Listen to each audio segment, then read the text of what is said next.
What's up, geometry scholars? In this video tutorial, we're going to be breaking down questions from the June 2023 geometry Regents. Let's jump right on in.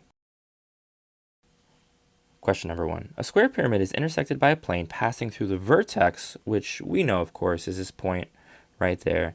And it says that it's perpendicular to the base.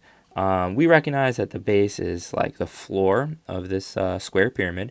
And the question says, which two-dimensional shape describes this cross-section? Well, I know that a cross-section is a surface or shape that is or would be exposed by making a straight cut through something at one or multiple points. And so we've got a few examples on the left. And likewise, we have an example on the right also involving a square pyramid. However, in this case, the cross-section is parallel with the base. But in this scenario, it's perpendicular. And so what exactly is that going to look like? I know it's going to look a little something like this if it starts at the vertex and it's going to extend down like so. And I know that this cross-section, perpendicular to the base, of course, is going to create is it a square, a triangle, a pentagon, a rectangle? It's going to be, of course, a triangle. Question number 2, it says trapezoid ABCD is drawn such that segment AB is parallel to DC, and I know that we're referring to this side right here. And so let's indicate that. I always love to mark up the diagrams. And additionally, it says trapezoid A prime, B prime, C prime, D prime is the image of this trapezoid after rotation of 110 degrees counterclockwise about point P. Okay, so it says which statement is always true. What I'm going to do is I'm going to circle always, and I would urge you guys to consider doing that as well. And we've got 4 options on. So let's go through one by one. But first, here is what I know. I know that if this is a rotation, I know then that similar to a translation or a reflection that these two trapezoids are not changing in size, right? This transformation is not a dilation. So I know then, of course, that A prime, B prime is going to be also parallel. All right, because that was one of the givens that we had up here, and that's going to be critical. Now, when we look at our 4 options, it says, and if we jump right to option 3, A prime, B prime is parallel to segment DC, D prime, C prime. Is that true? It is always true. That's never going to change.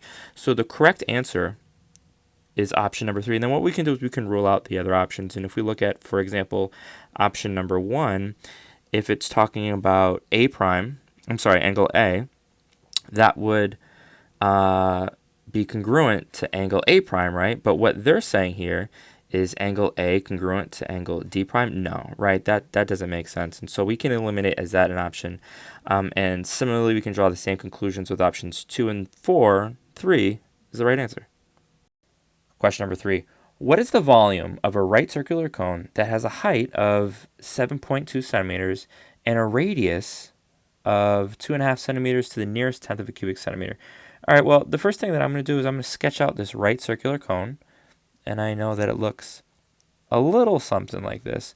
We know that the height is 7.2. We know the radius is 2.5. How are we going to figure it out? Well, you can always take advantage of the formula guide, that reference page at the end of the test, and they give us the formula for a cone. And so we're going to pop in the height, we're going to pop in the radius, and we're going to simply multiply it by a third or divide it by 3. And let's go ahead and do that right now. And so what I'm going to do is in my handy dandy calculator, I'm going to write pi, and then I'm going to do open parentheses, and r we know is 2.5 squared, and it's going to be multiplied by the height. Beautiful. And when we do that, we're going to get 141.3716, and so on and so forth. And then what we're going to do, because critically we need to multiply it by 1/3 or simply divide it by 3. When we divide it by 3, that's going to give us the volume is equal to 47.12388898. And because we're rounding, I know that the correct answer is option 2, 47.1. And if you want to like a closer look at what I did in my calculator, this is actually a screenshot. Simply popping in the variables, popping in the givens, divide it by 3, and there, of course, is our answer, which we know, option number 2. Question number 4. The diagram below of right triangle SUN, where angle N is a right angle, we've got SU being 13.6 and SN 12.3. And our objective is to figure out the angle of measure of angle S to the nearest degree. And we know that that's this yellow angle right there. And here is what I know. I know that if we got a right triangle, we're going to be involving trig ratios to figure out this angle. And let's think about the relationship between these two sides to this angle. And I know that SN is the opposite, the hypotenuse, the adjacent. It is the adjacent. All right. And I also know that 13.6 is always going to be the hypotenuse, right? Because it's opposite the 90-degree angle. And if we're searching for an angle measure, and we know two sides, what we're going to be doing is involving the inverse function of, in this case, cosine. So let's set this up. So it's going to be the inverse function of cosine. So cosine of angle S equals what over what? If it's going to be adjacent over hypotenuse, it's going to be 12.3 over 13.6. And so what you're going to do in your handy-dandy calculator is you're going to make sure that mode is set always to degrees, right? And so if you don't know how to do that, you can press mode, change it from radians to degrees. And then in your handy-dandy calculator, you're going to press second cosine. And then you're going to pop in 12.3 divided by 13.6. And when you press enter, you're going to get 25.2558 and so on and so forth. And I recognize that we're rounding to the nearest degree. All right, so it's going to be option 1, 25 degrees. Question number 5, the diagram below of circle O, we've got this diameter, AOB, we've got this chord, and then it says that angle B is 28 degrees.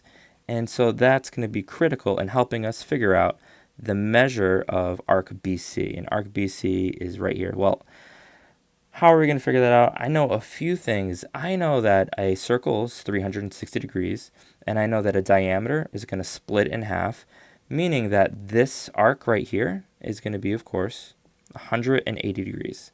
That totally makes sense. And if that's 180, then I know that this arc similarly is also got to be 180 degrees. I know that, you know that.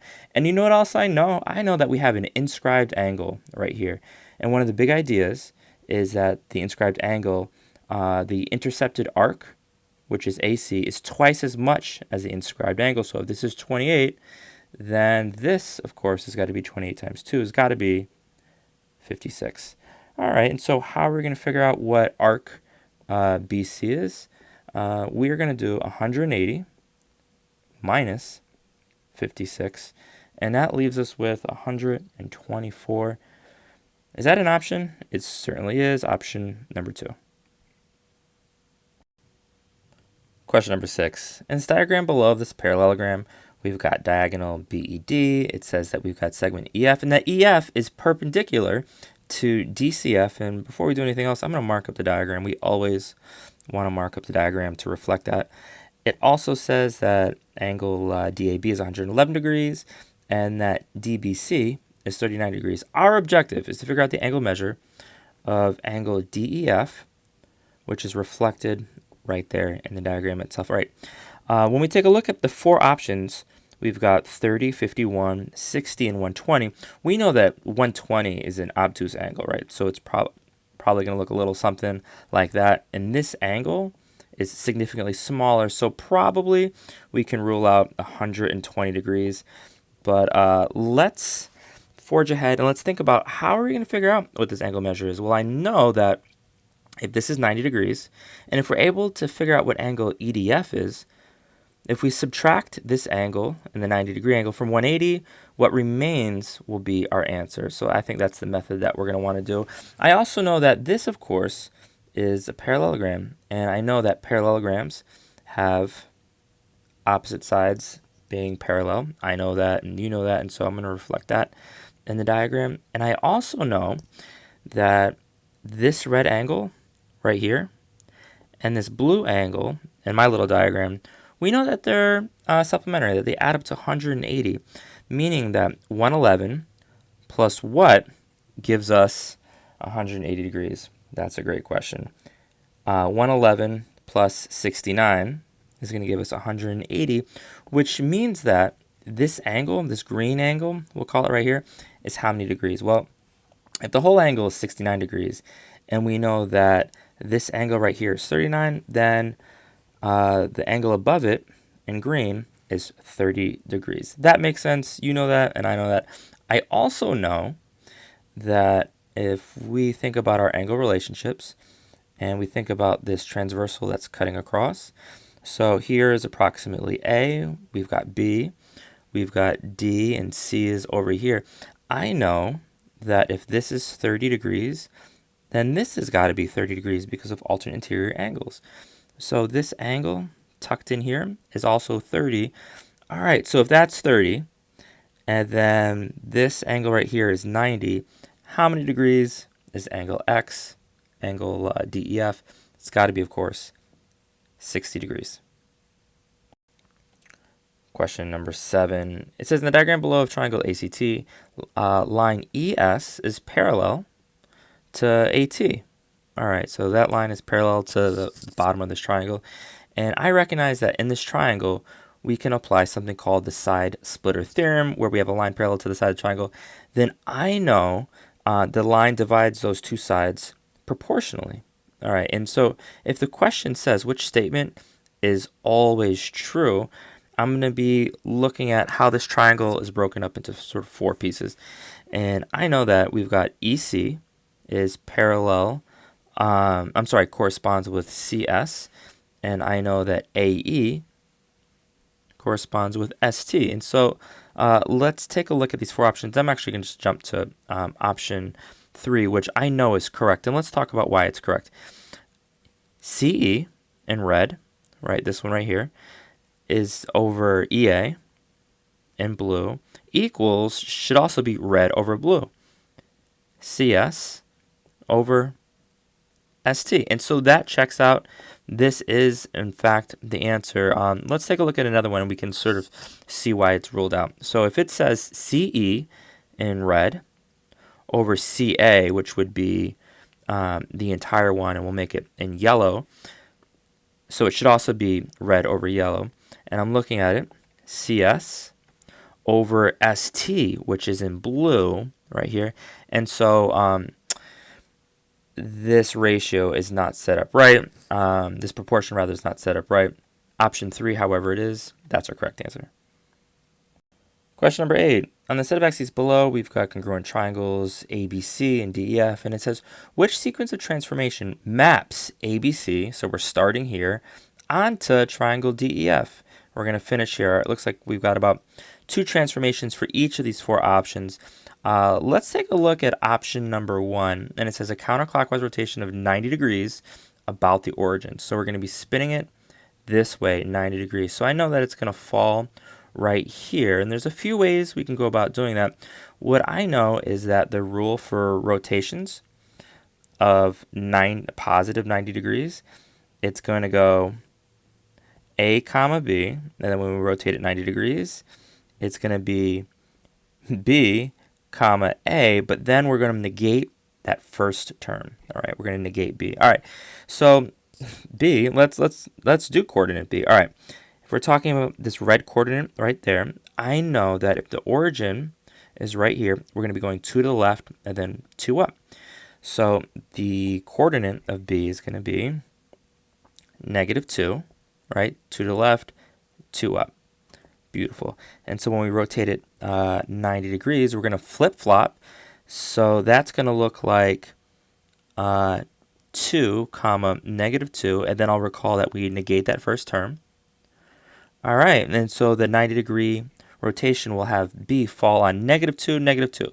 So let's do that. We're going to go 2 to the left and then 2 down. And it's going to be right there. Beautiful. All right, so that's like where B prime is going to be situated. And I know that if we apply that to the other 2 vertices, it would fall right there. And it would look a little something like this. I also know that if we sort of zoomed in, we recognize that the relationship between B and what we'll call B prime, right, is a 90-degree angle. So if you can do this visually, if that works for you, then that's also great. All right, and we've got another step to this problem. So we've rotated it 90 degrees, and it says followed by a translation 8 units to the right. All right, so let's count off. I know that if we're talking about corner B, I know that B corresponds with corner E. All right, and so let's see if B falls onto E when we shift it over 8 units to the right. Let's count together. 1, 2, 3, 4, 5, 6, 7, 8. It does. Similarly, this will shift over 8. Boom, boom, boom, boom. Likewise, this corner will also shift over 8. All right. And so you know what? We just did it. We solved this problem. The correct answer is option number 1. Question number 9, an equation of a circle M is this equation right here, and it says, what are the coordinates of the center and the lengths of the radius of circle M?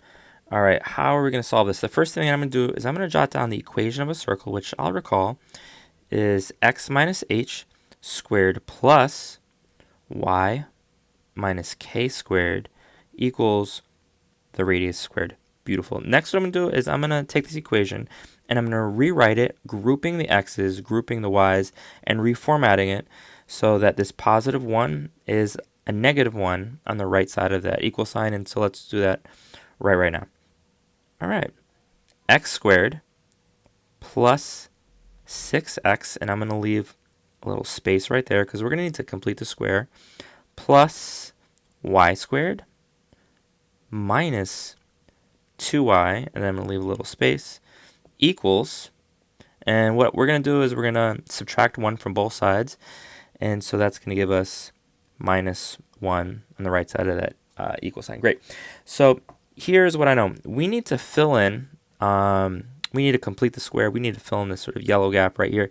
And to do that, we're going to recognize that in this case, 6 and negative 2 is going to be b, and we'll recall that it's going to be b divided by 2 squared to help us figure out what c is. So let's do that right now. I know that, actually, here, let's jot that out. So c equals b divided by 2 squared. And so in this case, right here, it's going to be 6, and then here it's going to be negative 2 squared. Negative 2 divided by 2 squared. Beautiful. All right, so we're making a lot of great moves, and let's sort of shift this down. This looks really, really good.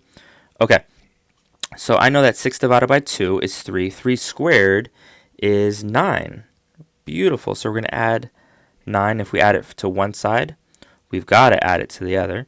And then I know that negative 2, right, divided by 2 is going to be negative 1.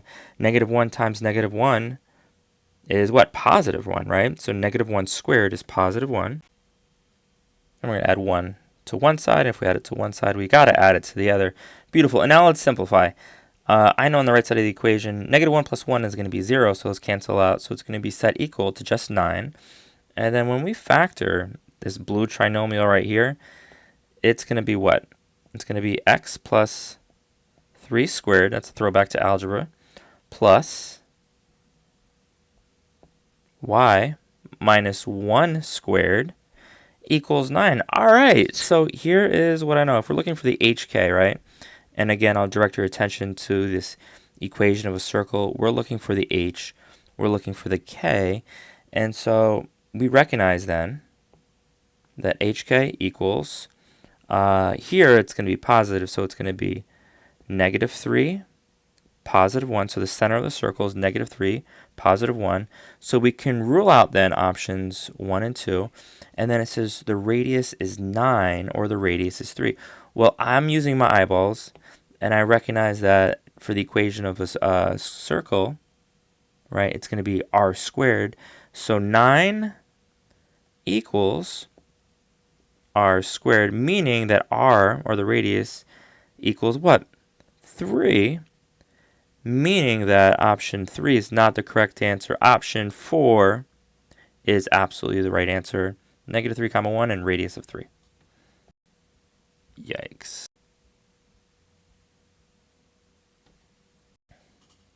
Question number 10. Here we got this parallelogram with diagonals BT and HE, and it says, which additional statement is sufficient to prove that Beth is a rectangle? Well, I know that if this is a parallelogram, then opposite sides are parallel, opposite sides are congruent. I know that the diagonals bisect one another. I also know that opposite angles are congruent. But what additional property is going to make this parallelogram a rectangle? Well, I know that there's two specific properties. One of them is that it's got to be a parallelogram with at least one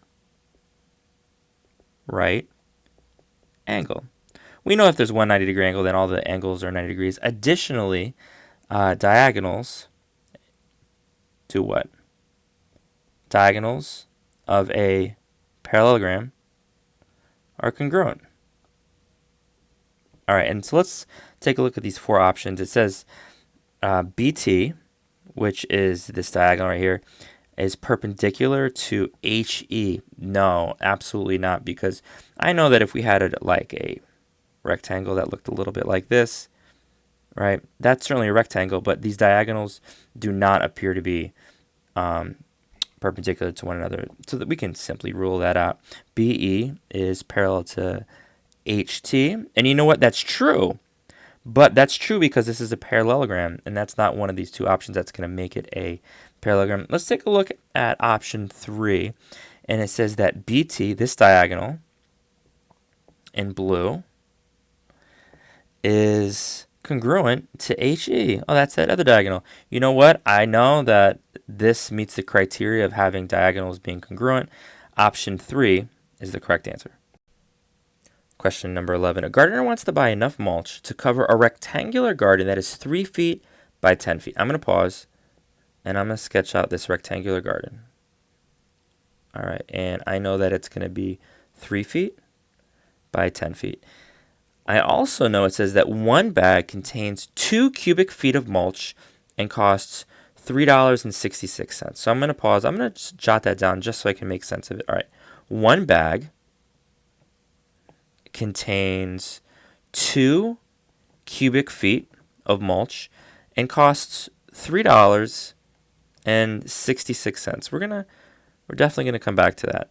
Okay. Question says, how much will the minimum number of bags cost to cover the garden with mulch 3 inches deep? All right, so this garden is gonna have a little bit of depth. Beautiful. All right, so it's like a rectangular prison. And I know that the depth of this, it's going to be 3 inches, but we need a pause. And here is what I know. This sometimes will trick up students. Units of measurement that we're talking about is feet. And we want to know, even the bag of mulch, right? It's 2 cubic feet. So what we're going to do is we're going to convert inches to feet. And I know that 3 inches is what fraction of a foot? It's going to be, of course, 0.25. That makes sense. And so what I want to do is I want to find out the volume of this like rectangular garden bed.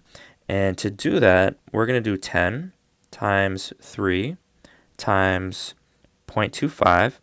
And when we do that, I know that 10 times 3 is 30 divided by 4 or times 0.25 is going to give us 7.5 cubic feet. Okay. So this, again, is the volume of this little garden. All right. So the question is, though, how much will this cost, right? Will the minimum number of bags cost to cover the garden with mulch 3 inches deep? Well, I know that this is 7.5 cubic feet. So what we're going to need, how many bags are we going to need? Well, 4 bags will give us 8 cubic feet, right? And so we're going to need certainly 4 bags, but it's not, the question is not how many bags, but how much will those 4 bags cost? Well, I know that 4 bags is going to be, it's going to be 4 times 3.66, and 4 times 3.66 is going to give us 14.64. And you know what? That's our answer. It's going to cost $14.64. Question number 12. The diagram below, we got triangle dog is similar to triangle ACAT, where angles G and T are right angles, which expression is always equivalent to sine of D? We're going to come back to that, but before we do anything else, I want to mark up this diagram to show sides that correspond with one another. And I know that DO corresponds with AC because these sides are both the hypotenuse, and we know that because they're opposite the right angle. Now we need to figure out DG. Does that correspond with AT or TC? What I'm going to do is I'm going to take a look at that similarity statement, and I know that it's the first and the third vertex corresponds with the first and the third vertex. So DG corresponds then with, it says CT, so it's got to be this side right here. All right, so that means that obviously OG has got to correspond with AT. Beautiful. And so it says, which expression is always equivalent to sine of D? Well, you guys need to know your trig ratios. And I know that sine of an angle is opposite over hypotenuse. And so sine of D is going to be equal to what over what? Now I'm just going to color code it. So sine of D is going to be opposite, which is blue, over the red hypotenuse. Blue over red. And so that's equivalent to what? So the cosine of A is equal to what over what? Well, I know that the cosine refers to the adjacent over the hypotenuse. The hypotenuse is always going to be red, and so it's something over red. And what is the adjacent side? The adjacent side is AT right here when we're talking about this angle, and so I know that it's also going to be blue over red. And you know what? That is the correct answer. Let's go through another one just so we can sort of rule out these other options. When we take a look at option 3, it says tan of A, and so tan of A equals what? Well, here we've got A, and I know that tan is opposite over adjacent. So if it's opposite, it's going to be green over blue, right? And clearly that's not blue or red. That doesn't make sense. Let's take another look at option 4, cosine of C. So here's C, and we know the cosine is adjacent over hypotenuse, so it's going to be green over red. Again, that's not blue over red, and so we can clearly and definitively rule out option 3 and 4 as possibilities. You can go ahead and rule out option 2. 1 is the correct answer. Question number 13. On the set of axes below, we've got triangle DEF is the image of triangle ABC after a dilation of a scale factor of 1/3. So we're starting with this triangle, and we're shrinking or dilating it by 1/3. And the question asks us, the center of dilation is what? So we want to figure that out. The first thing that I'm going to do is I'm going to identify what the corresponding angles are. So I know that D corresponds with A. I can see that E corresponds with B. That makes sense. And then F corresponds with C.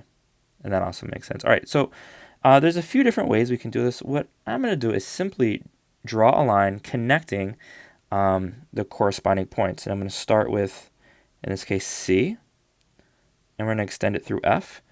Now let's do the red vertices. We'll go from A through D. Yikes. And then let's do the last one, B through E. All right. And where these 3 lines, the green, the red, the blue, converge, that's going to be our point of dilation. And it's very clearly this coordinate right there. If you have a ruler, it's going to be a little bit more precise. But I recognize that this is 2 over and then 3 down. So the coordinate, or the center of dilation, is going to be 2, -3. The correct answer is option 2. Question number 14. In the diagram below of this isosceles triangle, we've got AHE with the vertex angle at H. It says that CB is perpendicular to AD and FD is perpendicular to AE. Which statement is always true? And when I look at the 4 options, we've got proportion. So probably what we're going to want to do is identify and evaluate 2 similar triangles. Let's mark up the diagram with some of the given. So it says that CB is perpendicular to AE. All right. And then FD is perpendicular to AE.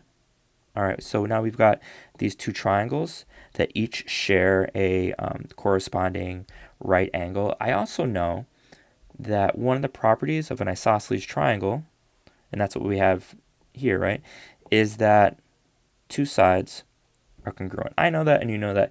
But what I also know is that another property of isosceles triangle is that base angles are congruent.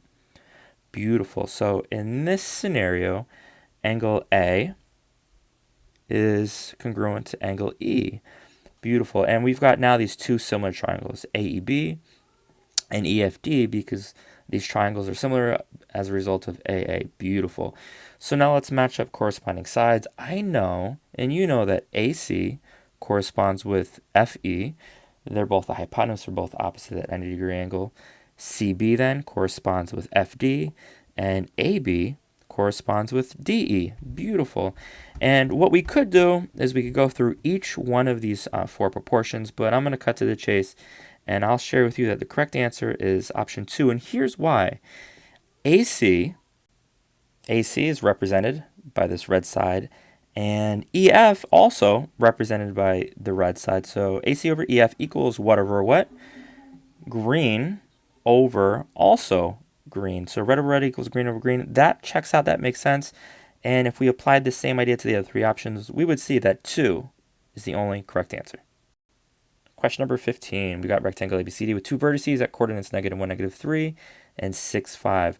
The slope of BC is what? And so that's our objective. How are we going to figure that out? Let's review some of the big ideas of a rectangle. So let's say hypothetically we've got ABCD here, and I know that one of the big ideas of a rectangle is that it's got 4 90-degree angles, meaning that the sides are perpendicular to one another, and we can figure that out if we figure out one slope, which we'll call A over B, right, rise over run. The perpendicular slope is going to be the negative reciprocal, so in this case it's going to be negative B over A. All right, I know that and you know that, and our objective in this scenario is to figure out what we'll just say this green side is.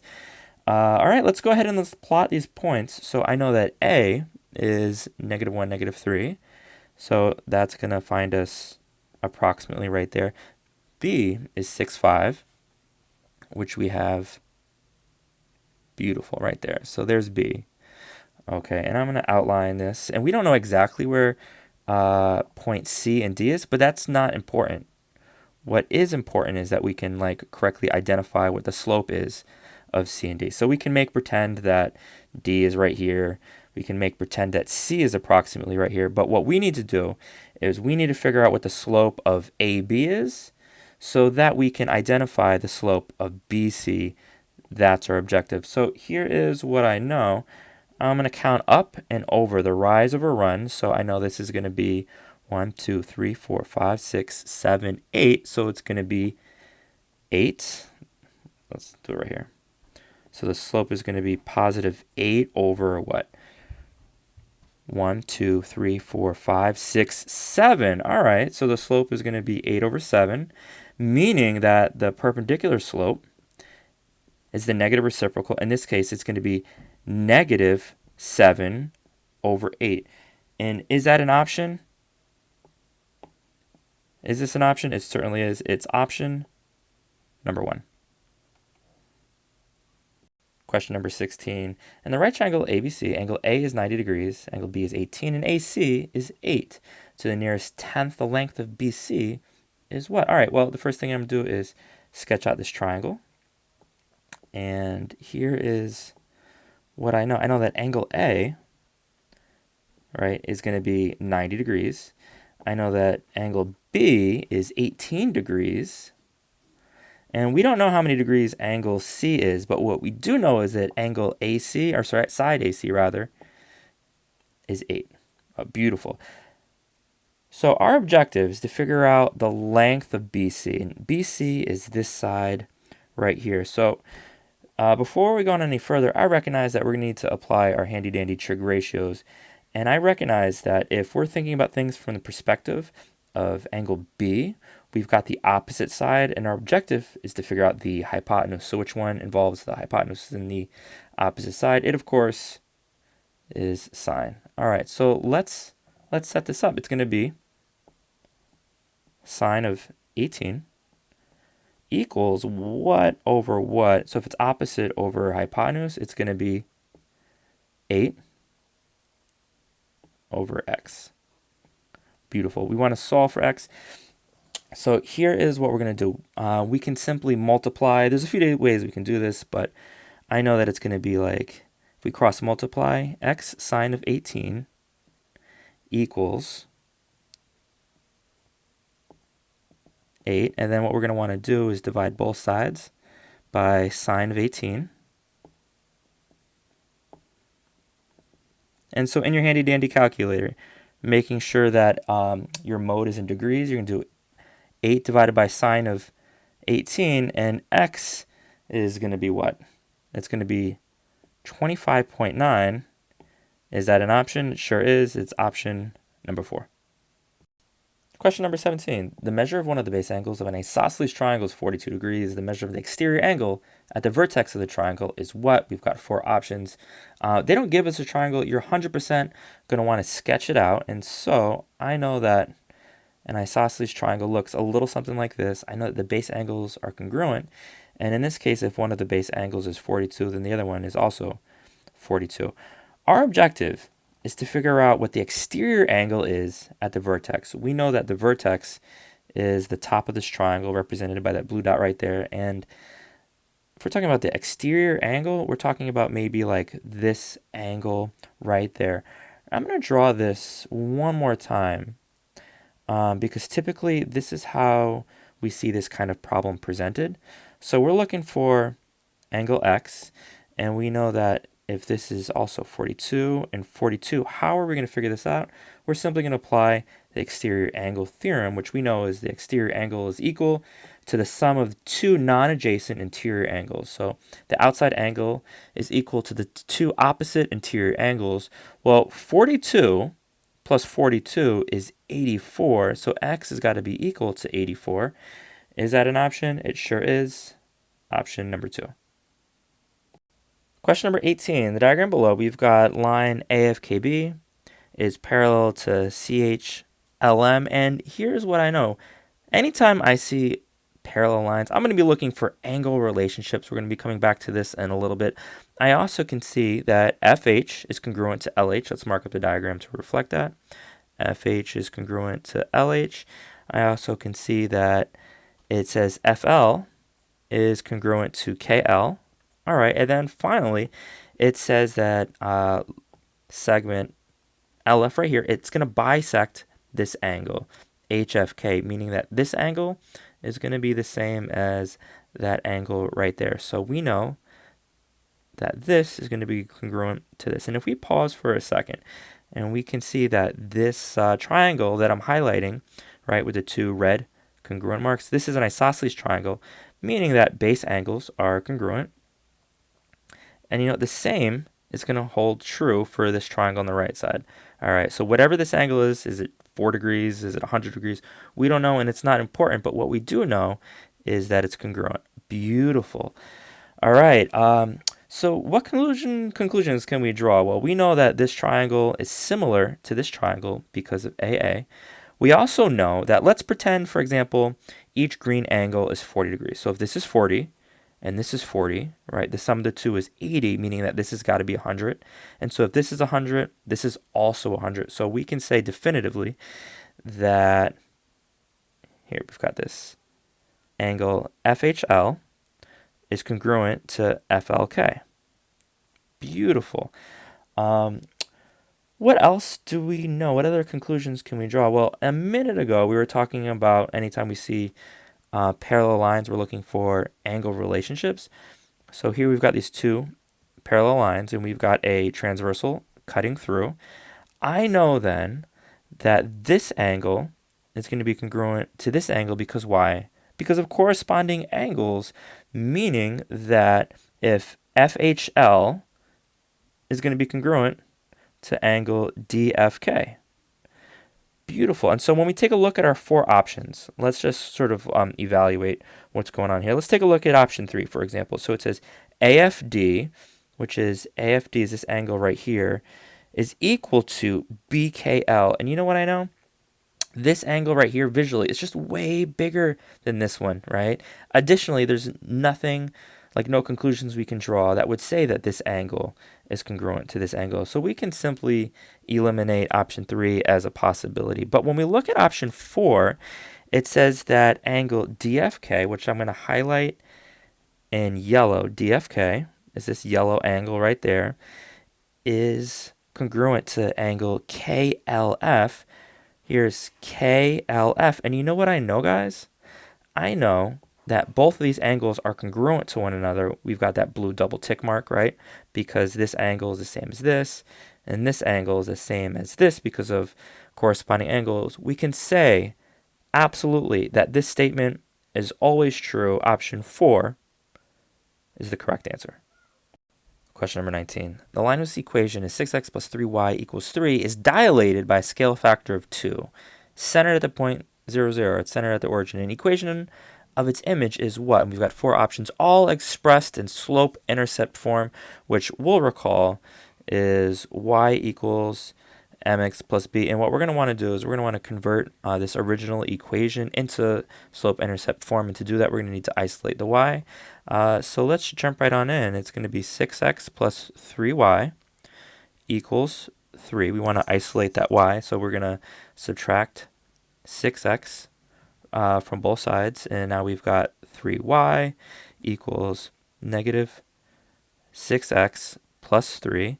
And then we're going to divide both sides by 3. And we're going to have y equals negative 2x plus 1. All right, so this is the original equation expressed in slope-intercept form. What we want to do is we want to figure out the equation after it's been dilated by a scale factor of 2. And what I know, and what I know that you guys know, is that the slope never changes of a line when we're dilating it, right? So the slope of our original equation is negative 2, and so which of these 4 options also has a slope of negative 2? It's going to be option 1 or 2, meaning that we can rule out options 3 and 4. Not a possibility. Not a possibility. What I'm going to do now is I'm actually going to graph this equation. So if it's y equals negative 2x plus 1, we'll do this in green. I know that the slope, or the y-intercept rather, is positive 1. And it's got a slope of negative 2, so it's going to be down 2 and then to the right 1. Down 2 and to the right 1. So it's going to look a little something like that. So that's the original one. Again, the dilation is going to be parallel. And if it's a scale factor of 2, centered at point 0, 0, then the y-intercept is just going to be twice as far from the origin as this original equation. So the original equation. So we're just going to be shifting up, in this case, 1 unit. So it's going to look a little something like this, down 2 over 1, down 2 over 1. And so what is the equation of this line? Clearly, it's y equals negative 2x, not plus 1, but plus 2. And as that an option, it's option number 2. Question number 20. Which figure will not carry onto itself after a 120-degree rotation about its center? Meaning 3 will rotate onto themselves, 1 will not. Which of these 4 options is it? There's a few ways we can approach this, but here is my method. So let's do number 1. It says an equilateral triangle. And here's what I know about an equilateral triangle. Each side is congruent, obviously, right? And each interior angle is congruent. Each interior angle, of course, is 120 degrees. And here's how I remember that. So if we draw a circle on the inside, and what I know is this circle, of course, is 360 degrees, meaning that each interior angle is 120, right? And so what math formula can we do to figure that out? Well, we can do 360 divided by the number of sides, and in this case it's 3, meaning that after 120 degrees, this vertex right here will rotate onto this one, and it will carry onto itself. So obviously option 1 is not a possibility, right? It's not an equilateral triangle. Let's take a look at option number 2. It's a hexagon, and I'm going to do that strategy once more. I like to visualize things, so I'm going to loosely draw a hexagon. We're going to draw circle, which we know is 360 degrees, and here is the center. All right, and so here is what I know. I know if the entire circle is 360 degrees and there's 6 sides or 6 interior angles, 360 divided by 6 is going to give us what? It's going to give us 60 degrees. And that makes sense. And you know what I know, guys? I know that if we're starting right here, we rotate 60 degrees, then this corner is going to shift to right here, and it's mapping onto itself. And if we shift an additional 60 degrees for a total of 120 from here to here, it's going to map right onto itself. So again, hexagon is not a possibility. What about an octagon? I suspect an octagon is probably the answer, and here is why. I know that 360 divided by 8 is going to give us what? And you know what? I don't even know. Let me pop that into my handy dandy calculator. 360 divided by 8 is going to give us 45. And I know that 45 is not a multiple of 120, but for good measure, let's take a look at option number 4, a regular nonagon, which we know has 9 sides. And I know that 360 divided by 9 is it 40? It is 40. All right, and so what I know with the nonagon is if we rotate it 3 times, or sort of 3 intervals, that's going to fall again on the 120 degree mark. It will map on its center. The octagon is the only option that will not carry on to itself. Question number 21. Triangle ADF is drawn, and then it says that BC is parallel to DF. And before I do anything else, I'm going to mark up the diagram to reflect that.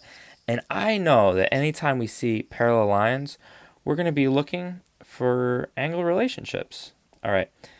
And it asks us which statement must be true. Well, probably we're going to, I see overlapping triangles. Probably we're going to be thinking about similar triangles, right? And I know a couple things. I know that we've got the small triangle and we've got the big triangle. And both the small and the big share this unique angle right here. So they both share angle A.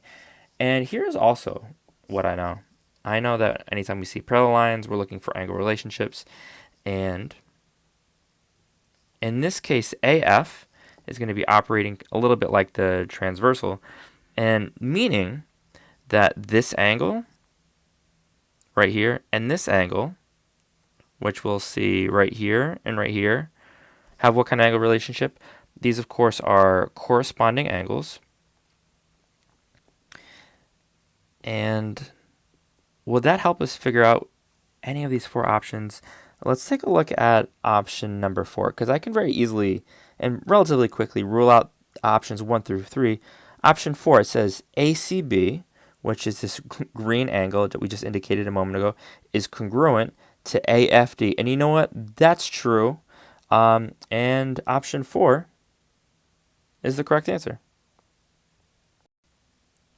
Question number 22. I'm going to sketch out this triangle, and I would always encourage you guys to do that as well. I don't know about you, but I really need to see things to really understand conceptually what's going on, what's happening. And it says in triangle ABC, it says that M is the midpoint of AB. All right, so M is right there, and we know that it splits this side into 2 congruent pieces. That makes sense. And then it says N is the midpoint of side AC. All right. So here we're going to have N. Beautiful. And here's what I know. It says that if MN, which is this segment right here, is x plus 13. Sure, why not? And it says BC is 5x minus 1. Our objective is to figure out what is the length of side MN. All right, so we're trying to figure out this yellow length right there. To do that, we're going to need to solve for x and then plug it back in. And here's what I know. We can say that this smaller triangle is similar to the bigger triangle because of SAS. I know that this length is half of the entire side length of the bigger triangle. Likewise here, AN is half of AC, so they're proportional.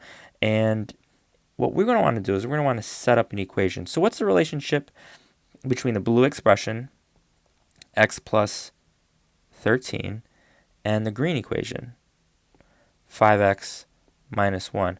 Are they equal to one another? No, they are certainly not. But if we multiply this blue expression by 2, then we can equate them, and then we can solve for x. And let's go ahead and do that right now. I know that 2 times x is going to be 2x. I know that 2 times 13 is going to be 26, equals 5x minus 1. And that totally makes sense. We're going to want to combine like terms. And so let's subtract 2x from both sides. Let's add 1 to both sides. And so now all of a sudden, 27 equals 3x, meaning that x equals 9. And you know what, guys? I can't help but notice that 9 is one of the 4 options, but I would urge you to, exercise some caution because that's not the correct answer. I'm reminded that we need to find out the length of mn. So if x is 9, we're going to want to plug this in. And I know, and you guys know, that 9 plus 13 is going to give us what? It's going to give us 22. And is that an option? It certainly is. It's option number 4. Question number 23. Here we've got isosceles trapezoid star, right? And it asks us which pair of triangles is not always similar. And we've got 4 options. Let's break down each of these 4 pairs. And we're going to start with option number 1. And we've got STO and we've got ARO. And so let's highlight these just so we can see these within this trapezoid. All right. Are these similar? Well, we know that we can prove triangles similar in 3 different ways. And those ways are AA, which is what we're going to use most frequently, SAS, and then SSS. And unlike when we're trying to prove 2 triangles congruent and the S's have to be congruent themselves, here they just need to be proportional. And so let's take a look at this. I know that this angle and this angle are congruent, and I know that because they're vertical angles. I also know that this angle and this angle are congruent. Similarly, and actually I'll do 2 little tick marks, and we know that because they're same side interior angles. And then similarly, this angle and this angle are also congruent for the very same reason. And so these are similar because of AA, right? And so option 1, not a possibility. Let's take a look at option number 2. And so it says SOR, which is this triangle right there, and TOA, which is this one. And these ones look similar, right? But can we prove that they are? Well, I know that this angle and this angle are congruent because of vertical angles. I also know that this angle and this angle are congruent, and here's why. We will recall that base angles of trapezoid are congruent, so that let's say this green angle right here is congruent to this green angle, yes? And if we subtract out, let's say, this yellow angle by applying the angle addition postulate, we can then prove that this angle and this angle, TAO and SOR, are congruent. And so again, we've got now another pair of similar triangles. Option 2 is not a possibility. Let's take a look at option number 4. And here is what I know about 4. It says SRT. Okay. That's this angle right here. And TAS, and I'm going to label this kind of like this. It's this yellow triangle sort of outlined. Okay. Are these similar? Well, here is what I know. I know that SR is congruent or the same length as side TA. And it says that in instructions. We also know that's another property of isosceles trapezoids. Similarly, ST is shared between both this green triangle and the yellow triangle, right? And so that leaves that leaves just this angle right here. And as we said earlier, base angles are congruent. And so here's what I know. Option 4, these two triangles are similar, in this case because of SAS. So option 4, also not a possibility. So that leaves us with option number 3. And let's take a look at it a little bit further. And it says that SRA, which is this yellow triangle right there, is similar to TAS. All right. Does that look like it makes sense? No, not at all. There's no way we can prove that the yellow triangle and the green triangle are similar. So we're got to say that the correct answer for 23 is option 3.